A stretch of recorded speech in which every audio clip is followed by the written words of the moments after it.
Once again, thank you for having me both, Bataj and Michelle. I feel really privileged to be speaking with you, and I sincerely wish you all the best with Thank this Thank you. you. podcast. Really, really happy to be talking with you.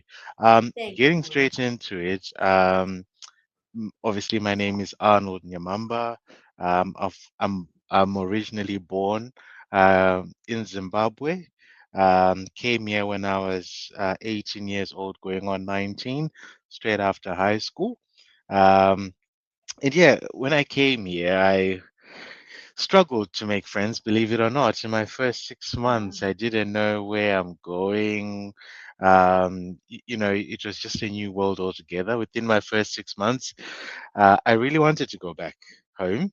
Um, and I think it was quite a time where I had to dig deep into what I had grown up with. For context, Zimbabwe at the time when I came, we were Mm. going through a severe hyperinflation. We still carried the record of the world's largest hyperinflation without any war happening. So Wow. picture us going to buy bread with satchels and all those extremities of no electricity sometimes. And Yeah. this is a country that has got very highly educated people. Yeah. People used to be upper middle income to an extent in the whole of African life, sort of just changed on us because of politics. So coming Wow. here was a lot. So I had to dig deep in my first 6 months to really feel rooted and the like. But yeah, I think fast forward to today, happy to answer more questions how it has all been coaching directors where I currently work and all the other things I get up to. Yeah, absolutely. Well, okay, so what actually brought you to Australia? So university, I Hmm. went to Curtin Uni. Hmm. Um, I always knew that I wanted to go to Australia. I was meant to come February that year, but my dad, who's a CEO for an insurance company, said, "Oh, how about you work in an office first and see how you'll go working in an office so that such that when you go there, you know how it is to work." Hmm. So yeah, I came July 2008. Hmm. Um, I was yeah.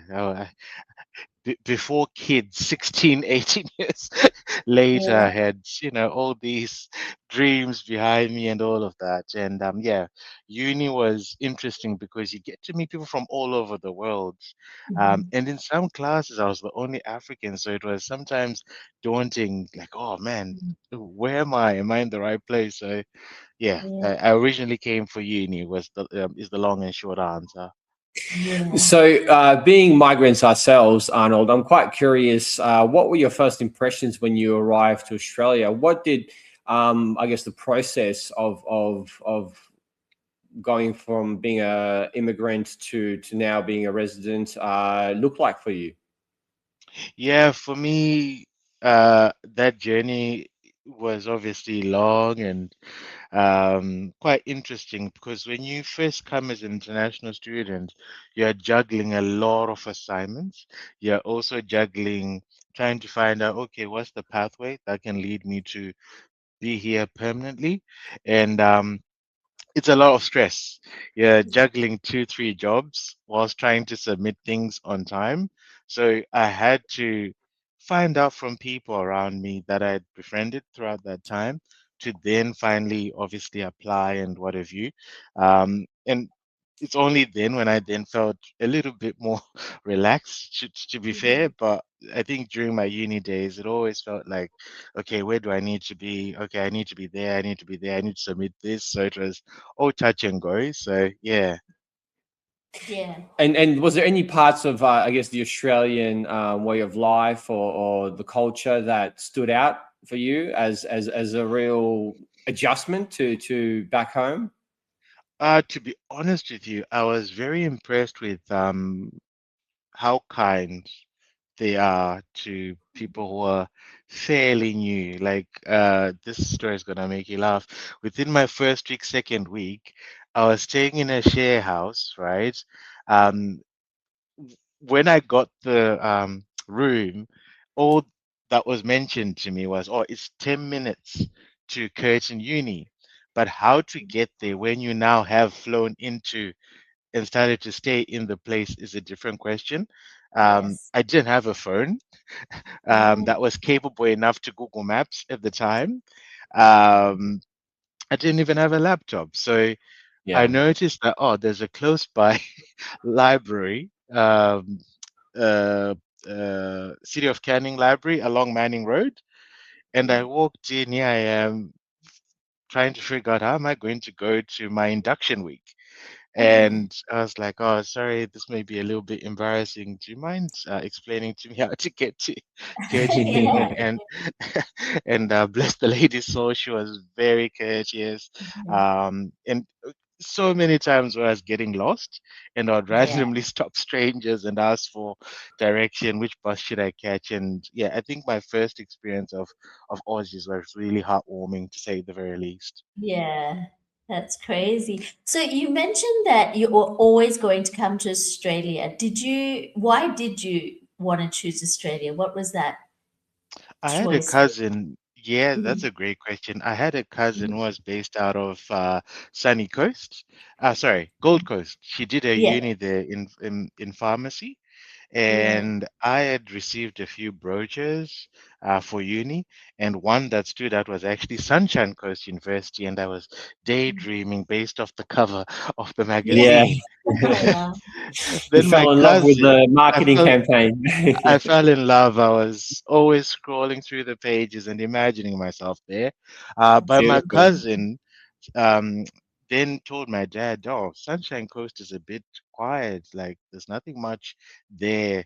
Why don't you, if there's Perth on the option, I would recommend you to, yeah, consider Perth." So that's how Yeah. I ended up in Perth. But yeah, I had a cousin who was here Yeah. before me who And recommended Australia. are you happy with that decision? Very happy, yes. Yeah. I'm one of those where I don't see myself moving out of Perth now. Yeah. Oh, beautiful. And what tips would you give to maybe your family or your friends back home when making the journey across? That's a very good question. In fact, I do have a cousin relocating for work from South Africa to Darwin. I think the best advice is definitely assess, get to learn, embrace, and immerse yourself in the culture. Sometimes it's easy to look for people who look like you and Yeah. immerse yourself with them, whereas there are also good people out there from different cultures that can help you to settle. So immerse yourself and embrace the diversity around you, and yeah, you enjoy, yeah, staying in Australia. Absolutely. That's great advice. And once you, I guess, came across and you finished your studies, what was the very next step? The very next step for me was to obviously start to find a job, a job. Yes. Um, for me, finding a job, I was never like, yep, I want to aim for, I don't know, a job that's top level or this, that. I was happy enough to even apply for customer call center jobs, to be fair. So my Yeah. first office job outside of my casual kitchen and the like jobs was actually for Alinta Energy for three Okay. Okay. years. Yeah. That was quite interesting because in a call center, you are getting to talk with people from all walks of life, people Mhm. calling for payment extensions, people opening new accounts, and you get to really immerse yourself. And outside of that, it was one of the best working cultures, believe it or not, that I've Yeah. ever experienced in my working career till today. Okay. Even Yeah. though it was high pressure, there was just a vibe in that office, and it made me feel comfortable in the working Yeah. sense of things. Yeah. So yeah, my first office job was with the Linter Energy in a call center. Yeah. Yeah, that was fun. And I suppose as well, like working in a call center, like because you've come from another country, and I know you studied, but you would have just been exposed to just so many different people and like learning really what Australia or Perth is all about.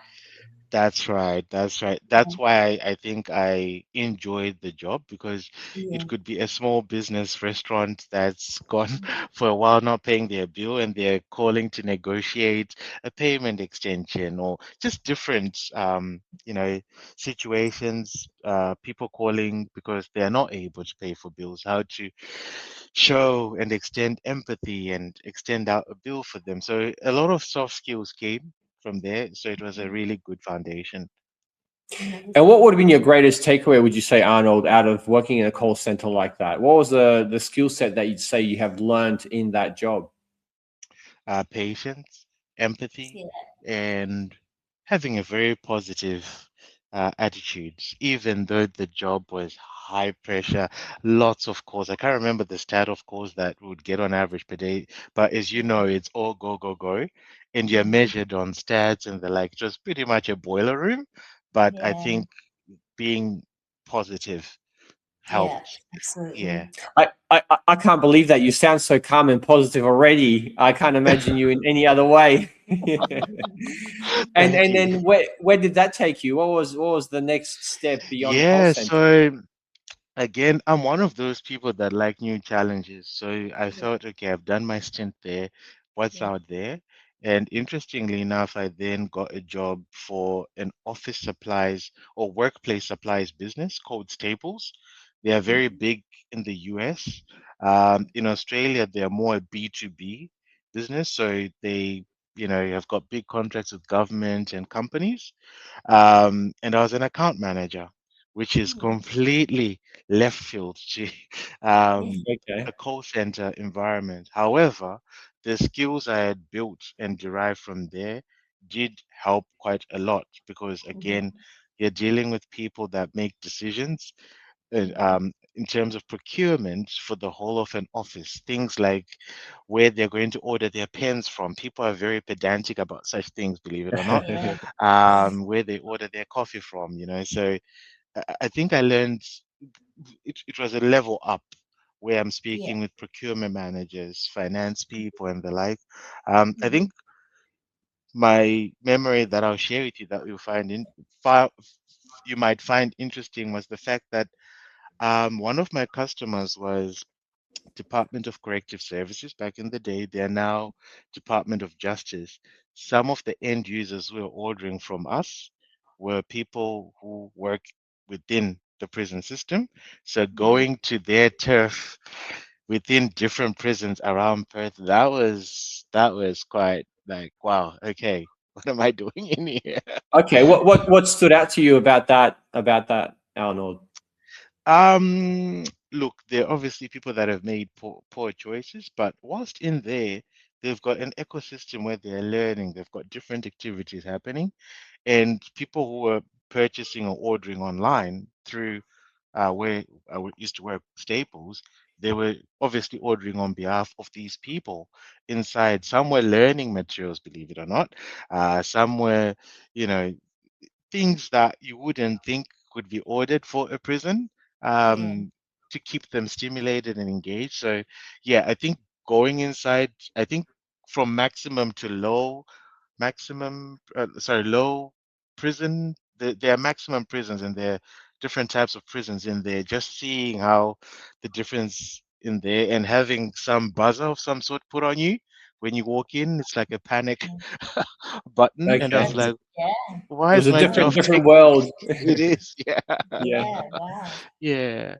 So where are you now? Like what have you ended up in your life with That's a good career and question. So yeah. again, after 3 years, I had an Yeah. itch to move Yeah. to something different, and I found myself applying for the Australian Institute of Company Directors. I didn't even know whom they were and what they did. It just Yeah. felt like some secret society with company directors in there. Mysticism, yeah. Yeah. Um, so obviously going in there, they're more of a professional development body for company directors. Mm-hmm. They've got a really prestigious brand, etc., and they're very proud of that brand. So going in there, being asked to be someone who would coach directors, not coach, I suppose, when members joined, I was the person where would sort of sit down and be like, okay, now that you've joined us, what do you want to be in the next year or two? These are the sort of resources you can dial into and events that you can Mm. benefit from us because they do pay quite a lot per Yeah. year. So it was more of a high touch role. And then within 2.5 years, I got promoted to coach the participants that enroll with us, sorry, in the company directors course. Again, a very prestigious flagship course that people pay a lot of money for. So yeah, I currently coach people to pass that course in governance, to set them Oh, up for life. So yeah, my career is floated around. yeah. Yeah, yeah, Yeah. quite a swerve. I'm curious, Arnold. What did you? What were some of the questions and answers that you got while you were interviewing these directors when they were joining on board? What's interesting, that's a very good question, is the ambition that or aspiration that you and I have in life is similar to what they also have, despite Yeah, their success. Some of them Yeah. were already successful and they're still looking to be more successful from where Yeah. they're at. And I'm like, wow, okay. So some of the questions were like, oh, I'm currently a chief financial officer. I want the opportunity to join a board one day. And I'm Mm. like, but you're one step level away from that. So what's stopping you? Oh, I don't feel like I've got enough knowledge. I don't feel I'll be well suited for a board. So beginning to almost sound like a parent and change their Yeah. mindsets and say, yeah, you can fascinating. absolutely be whom you want to be. That's Put yourself amazing. out there. Let people know you want to be a board director. So the long and short, the same anxieties and fears on what my tomorrow may hold for such Yeah. people who are already successful also holds true for us. That is That's what so, And and yeah. and surprising. Yeah. and I love the topic of changing mindsets. Could you tell me a little bit about how I guess what was the most successful tactic or conversation that you had when it came to changing mindsets? Yeah, that's a good question. So oftentimes when people join such an organization of that nature, they join with an idea of, oh, if I do the course, it's like when you do an MBA, it should guarantee me a place in the highest powers of Yeah. corridors of power. And when Yeah, you then tell them that, no, that's not how life works, yeah, you need to put yourself out there so that people get to know about you, get to know about your aspirations. It's a change in their mindset where Mm. they're like, oh, so I have to put myself out there. And you're like, yeah, you do. People don't guess what you want to be in life. So Yeah. I remember one story that involved a lady who was working for a certain bank. She was Asian, and in that role, she had been promoted. And people within internally didn't know she was actually quite senior. In meetings, if she was going with this 2IC, people would refer to the 2IC more than her, not knowing that mm, she's you know, she's the boss. yeah, Yeah. Anyway, when she first came, she was like, I'm not sure I'll ever be considered for a board position.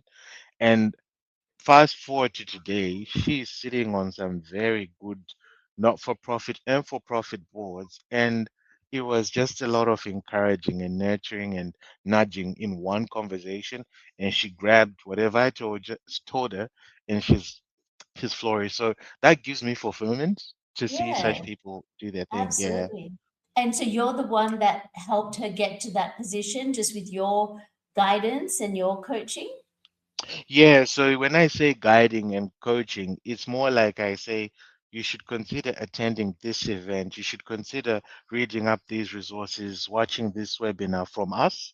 Yeah. Then, by all means, you go out there. If you see a board position from Animal Society because you align with their values, don't wait for them to think that, oh, but Tosh wants a role. You proactively approach them and tell, hey, when you next have a Mm. role, I'd want to be considered. So she was more proactive out there and she got herself spots where so she's respected. Yeah. so building confidence is what I'm hearing. Mm. People need to understand that it is about networking, it is about putting yourself out there and building the confidence to be able to do so. Yeah. Do you do you actively build confidence continuously in these members, or is this something that sort of has naturally come about in the mentoring program? I think my personality does naturally lean to encouraging anyway, so Yes. it suits me a lot. Yeah. Um, some of the people are obviously either aspiring or experienced directors. When they're Mhm. experienced, some of them, believe it or not, they're sitting on a board, but they still doubt, am I even contributing enough? Mhm. Mm. Am I contributing in board meetings to a quality that people think that I'm good? So a lot of self reflection and introspect and self doubt, believe it or Yeah, not. self-doubt. Yeah. Yeah, yeah. So it's been a journey coaching certain individuals. People are different at varying levels. I've Yeah. had people where they enroll in our course, they've never failed in their life, in degrees, in Yeah. anything, and when Yeah. they do our course, they get a shock. Yes. Um, and normally, if they call me, they're like, "Oh, I want this to be remarked, revisited. I can't believe it." You know, they're Yeah. going through all the stages of grief. Yeah. And when you then ask them like objective question, like, "Oh, can you walk me through how you prepared before you Mm. did the exam?" It will obviously show me what they didn't do too well. And when you then say, "Oh, if I was you, I would have suggested or proposed you did A, B, C, and D." So shining a spotlight on people who may not necessarily be aware of their blind spots sometimes has helped. And it's fulfilling when you see them take note of what Yeah. you advise them. Yeah. Did you always expect to be in this field? Was this because it feels like the perfect role for you? Or did you just No, sort of, no, yeah. I didn't, to be honest. Yeah, I didn't. So I've been there for 8 years now. Yeah. Am I always looking for something exciting? Of course, but Mm. sometimes, just those stories of seeing others, do well in their Yeah. professional career has been fulfilling, and learning from Absolutely. them as well. Feels like you're the key to a lot of the success of other people as well. So that's great. I'd like to think so. Yeah. But I find this really interesting, Arnold, because really, yeah, again, it comes down to confidence building, confidence in yourself, in your own abilities, in being able to put yourself out there. Like you said, people do an MBA and feel like the whole world is now their oyster. But no, you Yeah. have to go out and you have to keep putting yourself out there to be able to be eligible for those roles. So it sounds a lot like personal development. It sounds a lot like, again, confidence building. Do you follow any other mentors or any other personal development coaches yourself? Yeah, good question. So I think one thing that has worked for me is I may gravitate to a certain personality from a podcast, and in my Mm. mind, even though they don't know me personally, they Mhm. are my mentor. I'm listening to them. Yeah. You know, customizing whatever they're saying into context in my personal life. Yeah. At work, anytime I attend events, like some of the director journey stories have been very inspirational. Some of them are very generous with their time. Yeah. You can ask Yeah. for a coffee to pick their mind on certain things. Um, Yeah. when when I did the course many years ago, Mm. I was the youngest, and I think I was obviously the only African in the room. And it Yeah. was easy for me when I entered in that room to feel very intimidated because these are wildly successful people. They've got so many people that report into them. But then I Mhm. was like, no, just contribute as best as you can. And Mhm. after I finished and passed the course, one of the things I did for myself was I looked up things I would be interested in being a part of. And I remember my local council at the time, City of Canning, had Yeah. a position open for access and inclusion advisory group. And I was like, Oh, oh, what do I lose? They meet up once every 2 to 3 months. Let me yeah. just go and see what happens. And I ended Yeah. up being there for 3 years. I actually That's Wow. enjoyed amazing. being part of community and contributing my perspective. And the one That's, time when I was now chair, I was now, I think I was invited by council to mm. present a policy that we had drafted as a group. They wanted to know how we arrived at this document and explaining it you know, I felt like I contributed something with a team, and it was one of those, yeah, heartwarming moments. So yeah, Absolutely. again, yeah, And I think as well, spending time with like-minded people, people that share common interests is something we like to do as well. So it it's like helps. just, Yeah, yeah, it definitely. definitely helps. Yeah. It's a Yeah. fascinating career path, Arnold, because quite often, yeah, I feel a number of people definitely want to make change in their communities and decision making spaces, but quite often don't know how. Mm. So this journey helps to highlight how to get into some of those spaces to have those conversations. What would you recommend for people who do want to take on this career path that you're in, that you've been fortunate enough to fall into, but would like to maybe have a little bit of assistance in planning into that direction? That's a good question. I'll be very generic so that it helps Mhm. people in anything in life. I think sometimes just being very clear as best as you can. Not crystal clear sometimes, that's fine, but being very clear, okay, um, why do I want to become this? If you have a very strong why, Yeah. it can fuel your desire and all other things can fall into place. You know, when you, for example, say you want to join a board, are you ready to commit sometimes maybe a Saturday or a Sunday, the whole day away from your family to contribute to maybe a not-for-profit, maybe it's their strategic planning day. Like all of these things, you know, have to be supported by a strong why. I always like to find out, okay, why do you want to be a director? What's your purpose? Number one. Number two, having a plan, a pathway. You know, what sort of communities and events do I want to be a part of to learn from? You know, not to grow your name, but just to go there, be a fly on the wall, be silent, be someone willing to listen. That worked out well for me. I went to WA Singapore Business Council. Have never learned there, have never lived there, have never even done business there. But Yeah. someone invited me to their events, and I started to enjoy their events. 1 year, 2 years, 3 years, and I got a call from the president, and they said, "We reckon with your skill set, you could help us. Could you join part of our executive team?" And here I was again putting myself out there. Beautiful. Invariably, someone then noticed. So I think put yourself out there and have a strong, compelling why.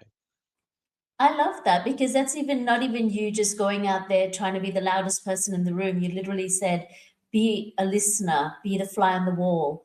Yep. And from that you were noticed and I guess, guided to where you were meant to be. And also like just having that why, like that's so Mm, true. Like we can all want something, mm. but having the why makes it a bit more focused and makes you reach out further to where you want to be. So I that's a great takeaway. Yeah, absolutely. Many things where I've been randomly asked to do, Yeah. and from the very unexpected least places, Mm, um, so sometimes you may be thinking you're going into these places, or you've put your hand up, you're not as experienced or mm. intelligent as people in the room, but people do take notice when you're willing to learn. Yes. Yeah. Yes. I'm curious, Arnold, when you ask the question why of others, often do they have a clear answer or do people tend to stumble around a little bit? There are two sides of that. There are people Yeah. where their why is more ego driven, title driven. They Mm, want to be a director because Michelle is a director. Therefore, if Michelle is a director, therefore it means I have to be a director. And I'm Yeah. like, well, Yeah. mm, life doesn't work like that. mm. Then you've got others where, oh, I feel like I want to give back my knowledge, my experience back to a community that I'm really passionate about, and I feel this is something I want to attach myself. So people have got different whys. I don't judge which one is stronger over the other, but you can tell who's going to succeed just Yeah. with that question. Yeah, I think that's a great answer Yeah. because quite often, in life, towards our goals, towards anything, we're either pushing or we're pulling. Yeah. If we're coming from an ego space, it's quite often quite a push, quite a slog, because we're potentially flogging ourselves into a direction that deep down maybe we're not truly passionate about. But as you Exactly. said, if you get a strong enough why, and I think Tony Robbins talks about this as well, if you get a strong enough why in your life, you tend to be pulled towards your goals, which means Mm. every day you wake up full of energy. Every day, it's kind of like this podcast that we're doing now. It's an energy giving exercise. Every time Yeah. we have a conversation with a guest like yourself, I personally feel excited. I can't wait to Good. have this conversation, see Yeah. what comes out of it. But other exercises in the life are maybe more of a push kind of an exercise, and you could literally feel the energy draining from your body as you're trying to accomplish those things. Would you Yeah. relate to that? Yes, I would. I would. I've had people where they're, low self-esteem. They've, you know, they're doing something because maybe their workplace is paying for it. They don't really want to do much and the like. And it's hard to then try to spark a fire in them when they themselves don't even have anything. So Yeah. Absolutely. with such people, I've tended to be like, okay, that's fine. If you need me, I'm here. When that fire comes back, I'm here, right? Yeah. And there's one final point I want to share that will help with your viewers. Sure. If you do not become a generational thinker in your why as well, if you've got children or grandkids or nephews or nieces, you will not be a reference point that they will talk about long after you're gone. So if you've got a compelling why that is generational in nature, you become a reference point that your son, your daughter, your family can be Yeah. proud of and say, but George and Michelle were Yeah. really exceptional in this. We're so proud of them Yeah. because they put themselves out there to start a podcast. Yeah. And, long after you're gone, they can, Yeah. watch your clips. So I Yeah. think being a generational thinker with your why, it's no longer about you. You're thinking Yeah. about your generation on That's both it. sides. Yeah. Thank you. That's actually, yeah, really great advice. That's very good. And maybe help us redefine our whys a little bit further as well. I Yes. think so. Yeah. Exactly it. I think as you're saying all these things, it's certainly I'm reflecting on my own whys, Good. and it's a part of this whole entire exercise as well. Is to have conversations with people like Yeah. yourselves, to also learn ourselves about your journeys, and sometimes it is a little bit of luck, but I don't believe in luck too much. I believe we create our destiny Mm, and we manifest it. And I believe if you have a strong enough why and you have that strong enough and clear enough vision, mm, in particularly as you said, a generational vision, then you have a mm, big enough reason to really do what you're doing and to mm, take it that extra step beyond yourself into your community, into your children, into that future space. Yeah. yeah. And now, being where you are, what is the next step? Where do you see yourself moving forward from here, Arnold? With all the great accomplishments, what's next? I don't feel I've accomplished anything yet. Um, It's very look, humble of you. Yeah. Yeah. yeah. I think from here onwards, I think it's actually, I went to an event and the speaker there said, plan your life 10 years ahead from Mm. today. Where do you want to be? I'm even scared to do that exercise because I'm like, well, I'm late 30s, my kids will be a certain age.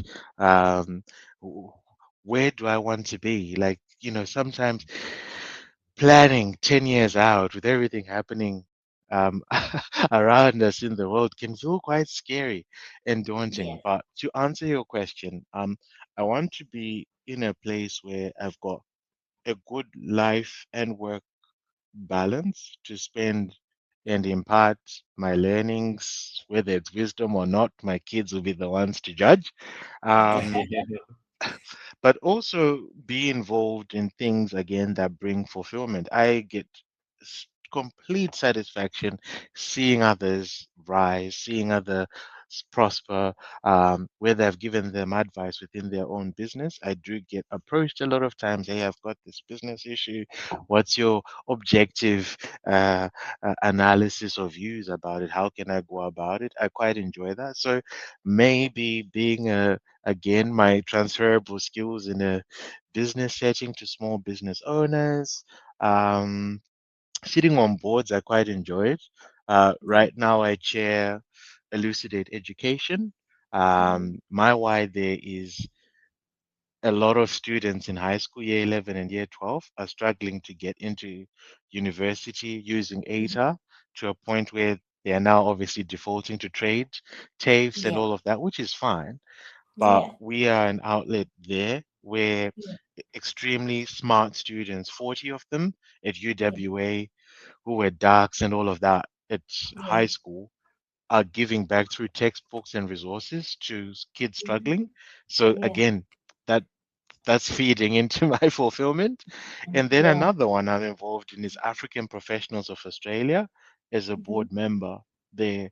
Again, sometimes when you see a Barack Obama be the president, you can believe that, oh, if he can do it, maybe I Yeah. can also do it. So Yeah. we're trying to set up a community of professionals, doctors, lawyers, teachers, you name it, that again, generations after us, people in uni, wherever they're at in life can actually, make it. So I see myself again being randomly involved in different boards. I don't think that will stop.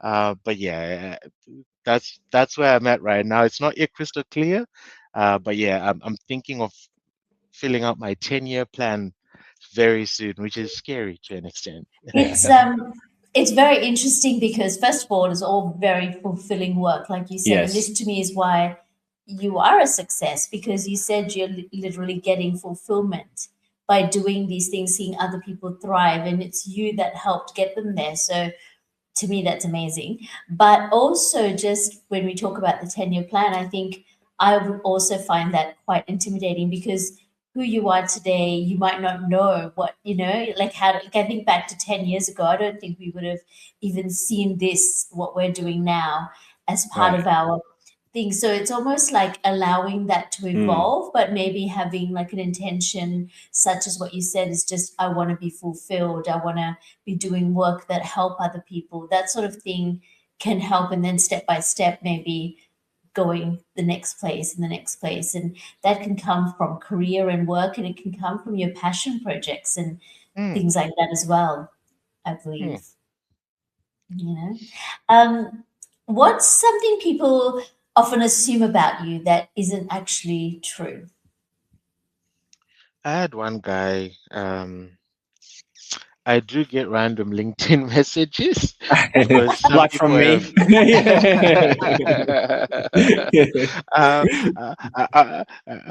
I try to be reasonable with responding to some. Some people obviously are looking for business or whatever it is, but I'm also reasonable to be like, you know what, it is a professional platform where Mhm. professionals are catching up, and this guy thought because of I don't know, my posts or whatever, or events and the like I've been to, I'm a stiff personality. I'm like, wow, I've never heard that. Stiff. It's like, yeah, I always thought that you would be someone where if I'm going to have a meeting with you, you're going to have a vibe where you're fearful to talk to. I'm like, far from that. I'm not in any way, shape.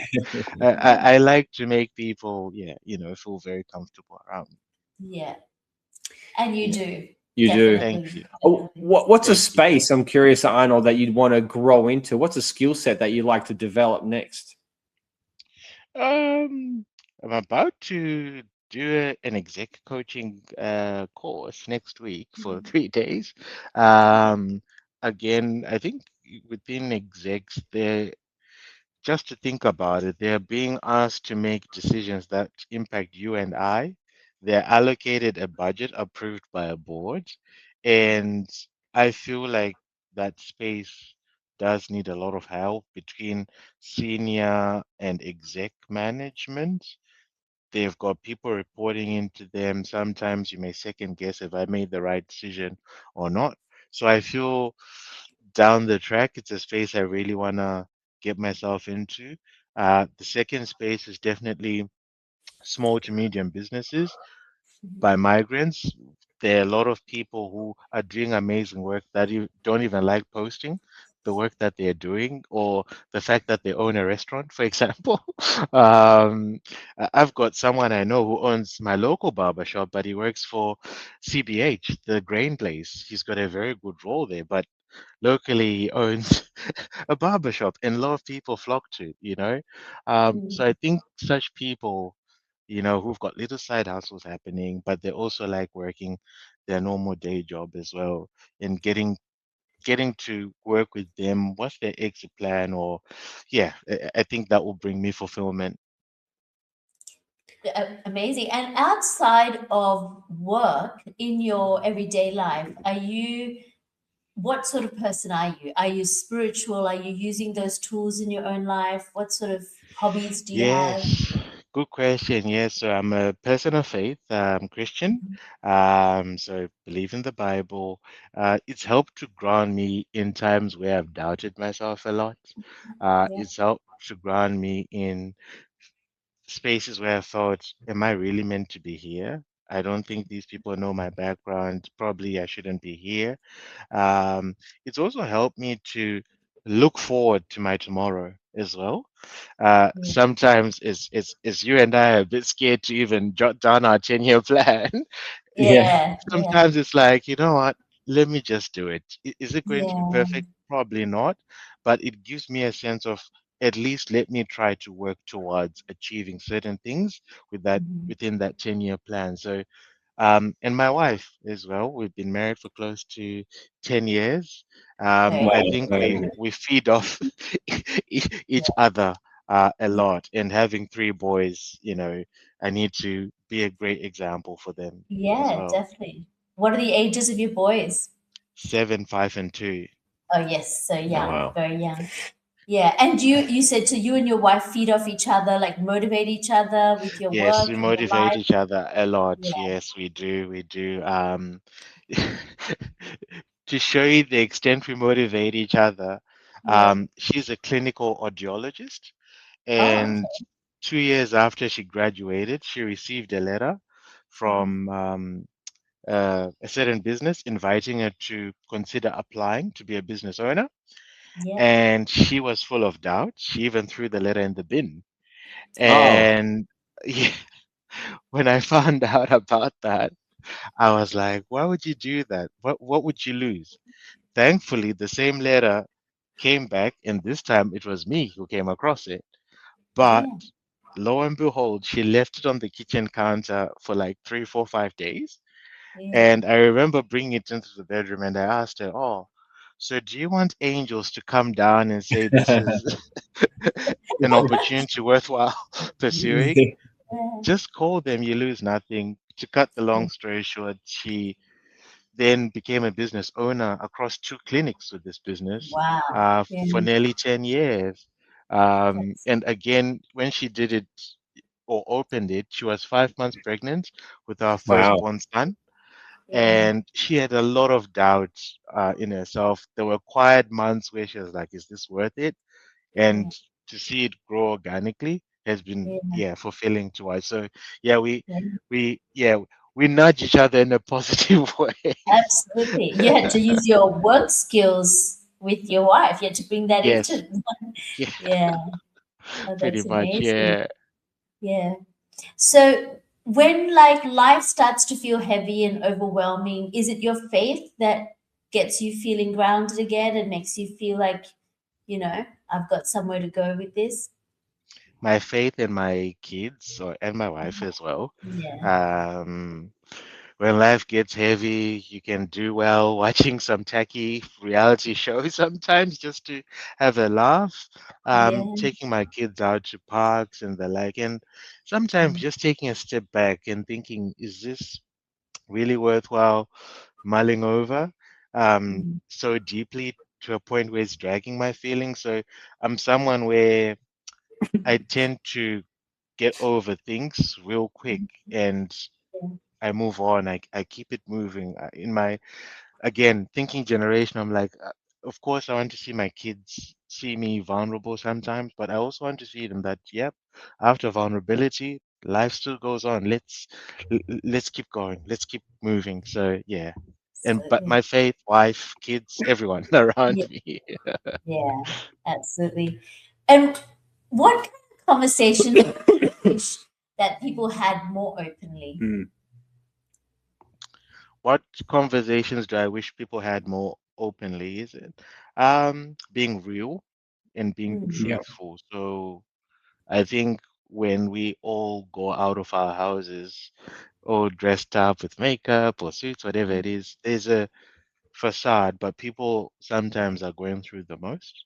So yeah, I think when people are genuine and truthful, sometimes you may think a certain workmate is such a horrible person to be yeah, around, but you don't know that they're going through the most. So I've yeah, learned to take a neutral, objective view before I cast judgment. I'm not quick to judge, as I yeah, would have been maybe a long time ago. yeah. I'm curious, what do you think gets in the way of those truthful conversations? Fear to be judged, fear to Fear. be treated different. Sometimes fear that, oh, maybe if I tell people that I'm going through this, then they won't want to talk to me, and all of these thoughts bubbling in their mind. But when you then say no, I've noticed you've not been yourself. Is everything okay? Do you want me to, step up on your behalf whilst you take a few days off? Like, I'm generally that sort of person in the workplace. So I think that fear of being judged. A lot of That's people, especially in this economic crisis, are going through Yeah. yeah. a lot. But you never know. Yeah. And I think like we all everybody has this fear of being judged and that prevents us from being maybe truly authentic. But I think like because we have kids as well, and I always talk to my kids about like before they go to school, and it's like the worries because there's kids you go it's just a miniature version of ourselves, and I go it's not all about like nobody's actually looking at you when they're getting nervous to do a talk or something. I'm like Hmm. they're all worried about their own selves. They're not worried about you. They're not actually judging you. We're our worst judges. We're the Yeah. ones doing that to ourselves. And so I have like saying it to them sometimes brings it home and goes, oh, I could say that to our own selves, really, really, Hmm. Yeah, so that's very Hmm. true. Hmm. There's I a there's, oh, sorry, sorry, go. go ahead. I No, was no, gonna no. say there's a book I'd recommend your viewers that I'm about to dive into, Yeah. Yeah. called The Mountain Is You. Oh, The title Okay. okay. itself, the title Yeah, itself suggests that the biggest mountain and hindrance and blocker to absolutely. success, to different things, is you. Yeah. Absolutely. Who's it by? I don't know the author. I can send it Yeah. to you later. You let us know. Yeah, yeah, for sure. Yes, No, that yeah, sounds like a very good, interesting yes. read. And it's so true. The biggest mountain is you. The biggest obstacle is yourself. The biggest harshest critic is yourself, and Mhm. that quite often then comes back to that inner journey that we are all really on. Ultimately, as you've highlighted, Arnold, fear is the biggest obstacle. The biggest obstacle to put yourself out there. Biggest obstacle to taking yourself seriously in Hmm. any kind of a board or professional situation, and having the confidence to be able to step in. So that personal journey, that is really what it all comes back to, what it's all really about. Hmm. And again, that personal growth. Um, when you take your own personal journey about your own personal growth, what's something that's had the most impact in helping you to grow through it? Was it pushing through something? Was it something you read? Was it someone you spoke to? Both. I'm a reader. Yeah. Um, I've been getting into audiobooks a lot. I surprise myself. Yeah, Um, and podcasts, a lot. yeah, Yeah. I think when you hear some stories of certain people, one of them, The Diary of a CEO, Stephen Yep. Bartlett, yeah, is really good. yeah, He's really, really yeah. good.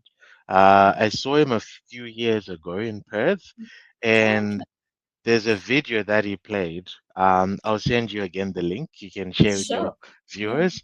Um, Mm. this video was showing how time is deducting in our lives as each year goes Yeah. using Smarties, like those chocolate little Smarties, chocolate Yeah. Smarties. Yeah. Mm. And it got to a point where the amount of time we spend on sleep, on, Mm. you know, going in and to and from work, and, Mm. you know, there's little time that is Yeah. left Yes. in Yeah. a typical human life. And I think when I saw that video, I was like, wow, holy smokes, I need to get my life in order Yeah. because before you know it, I'm 50. Before you know it, I'm Yes. 60. Mm. And you Yeah. never ever want to live with regret. So yeah, I'll share Yes. the Yes. video with you. It's so yeah, it's one of those short videos that make Mm. you sit back and think that, wow, am I really happy with where I am? Is there more that I Yeah. have Yeah. in me that I need to put out there? Yeah. Definitely share it. I would love to watch that. Yeah, I'll And the do time so. for change is now, really, Yeah. isn't it? And Yes, I and I think that hits harder the older we get. I think as we are younger, we tend to feel that we have all the time in the world, the world. Yeah, and then certain things happen along the way. Having yeah, kids is one, turning 40 or 50 is another, yeah. and you realize that yeah, it's all gone by real quick. And where's that plan forward? Hmm, Yeah, fulfilling your having a fulfilling life, I think, would be a huge help to not feeling like that you're wasting time, really. that's right. That's right. I Um, agree. I wanted to ask you, Anna, what do you think makes someone truly influential? Truly influential. Um, Having a self-belief in yourself that even in a room of 100, Yeah, at least two people are interested in what I'm talking about. You yeah, don't need all 100 people to feel your influence. Even two people can feel your influence. And one day in life, they can send you a message and say, Batosh, had it not been for you that day, encouraging and inspiring me, I would not have been where I am. So I think being influential is something that is um, a subjective term in your mind. If you are influential to even one person, that is success. There are people that are influential and they're TikTok, Instagram, social media influencers, and some people be like, oh, they're very influential based on likes and followers. But I take it the other way that it's actually a qualitative thing. You are influential right now to your yeah, children. There's someone else who is admiring your marriage, for example, and you don't even know about it. yeah. So That's influence is a relative term that is true to its meaning to you. yeah. I love that, and really quality over quantity at the end of the day. Yes, Yeah. yes, Yeah, yes. absolutely. I completely agree, and that's Mm. I'm just seeing myself nod along a lot with what you're saying, but you are you really are hitting the nail on the head in many different ways, Arnold. Look, we're unfortunately going to have to wrap it up, but That's okay. I just wanted to again say really thank you for joining us.